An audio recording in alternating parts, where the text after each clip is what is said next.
Saviez-vous que le commerce international affecte différemment les hommes et les femmes? Et pour les femmes des pays du Sud, l'impact est particulièrement négatif. Voyons pourquoi. Dans ces régions, ce sont les hommes qui gèrent les cultures destinées à l'exportation. Les femmes, elles, cultivent pour nourrir leur famille et vendent leur surplus sur les marchés locaux. Mais la libéralisation du commerce a entraîné une importation massive d'aliments bon marché.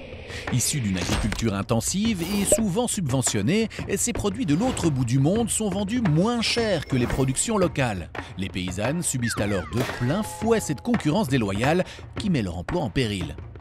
Et ce n'est pas tout, les accords de commerce contraignent les pays du Sud à réduire les taxes sur ces importations, ce qui se traduit par une baisse des revenus pour l'État. Le calcul est vite fait, chute des recettes égale coupure dans les dépenses publiques, en matière de santé, de protection sociale et d'éducation. Devinez qui va devoir prendre le relais? Bingo, les femmes, sur qui retombe à la fois la surcharge de soins domestiques et l'augmentation des dépenses familiales.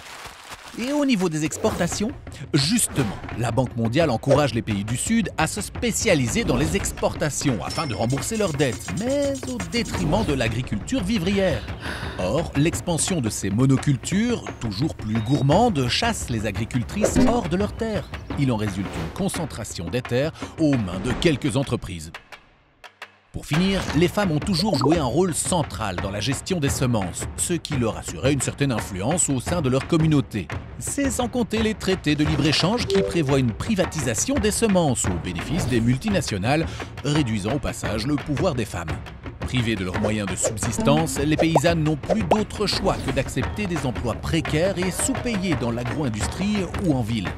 Dans les deux cas, les violences sexistes sont monnaie courante. On l'a compris, le modèle commercial dominant dégrade les conditions de vie des paysannes du Sud tout en permettant aux multinationales d'accroître leurs dividendes. Et quelles sont les solutions? Il est indispensable de soutenir l'agroécologie pour qu'elle devienne une alternative durable à l'agrobusiness. Mais il faut aussi créer un environnement politique favorable, basé non plus sur la croissance à tout prix, mais bien sur la souveraineté alimentaire.